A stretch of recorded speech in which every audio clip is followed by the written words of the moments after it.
What's up, dudes and ladies? Here's an idea. PBS's Idea channel may just be the most inspiring channel on YouTube ever. PBS's Idea channel, hosted by Mike Rognetta of Meme Factory, is a channel on YouTube where they take odd concepts, ideas, or thoughts and flesh them into interesting brain crack that really get you thinking. As we all know, inspiration can strike anywhere and at any time. Mostly when you're in the shower. But what exactly is inspiration anyways? Well, as Wikipedia puts it, inspiration is an unconscious burst of creativity, either musical, artistic, literary, or in some other creative form, that suddenly just happens. Like, right now, you could be sitting at home eating a plate of nachos, and then think to yourself, oh, this would taste really good with some ice cream.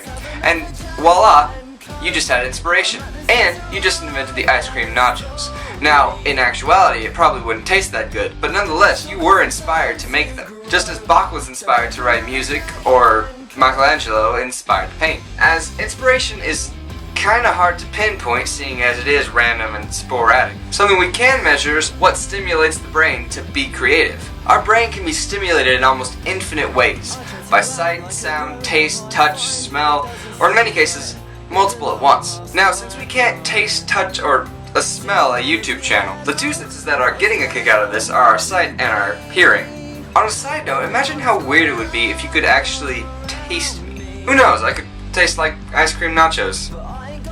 And it seems that the more that those senses are stimulated, the more likely we are to be inspired to do something. If you've watched any of their videos, you know that they have constant information coming on multiple levels of both senses. Instead of just watching them talk, you're seeing pictures and GIFs and videos alongside. If you're listening, you're not just listening to his voice, but there is music playing in the background. In much a similar way as this video has been doing the entire time, and hopefully I've been able to keep your attention pretty much through this entire thing. And with the almost constant information coming from PBS Idea channel, your brain is being stimulated more than just watching a cat video. Now, while you can still get inspiration from a cat video, PBS's Idea channel is offering you more information per sense than a cat video typically does, thus enabling you to be a little bit more inspired each time you watch one of their videos. But who knows, I could just be spouting out of my butt right now. If you like what you saw, you can go ahead and click my face. And if you didn't like what you saw, that's why we have a thumbs down button.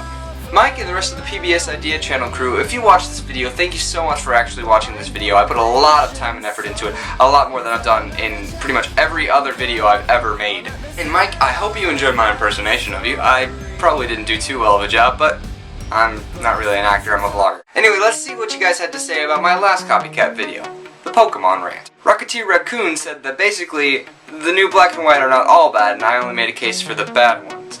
And I do apologize, as I have not actually played the new black and white. I have seen a lot of it, and I just think that it's gotten away from the original intent of catching Pokemon and going straight to the Elite Four. The Infinite Lunacy says that the Pokemon franchise isn't actually dying out, it's just the formula of catching Pokemon and then training the Pokemon is dying out, because that seems to be getting a little old. Now, the side games like the dungeon games and the ranger games are still going on. And I do see the point in that. I never really liked either of the spin-off games, but to each their own. Evil, etc. and many others stated that they thought first gen was the worst and they had progressively gotten better over time, which is an understandable statement, and I do see the point in it, but I'm still going to have to disagree with you. Thanks you guys so much for watching, and as always, I hope you liked what you saw. I hope you enjoy and come back and see all the rest of my videos. Have a great day. Bye. This is pretty much the worst video ever made.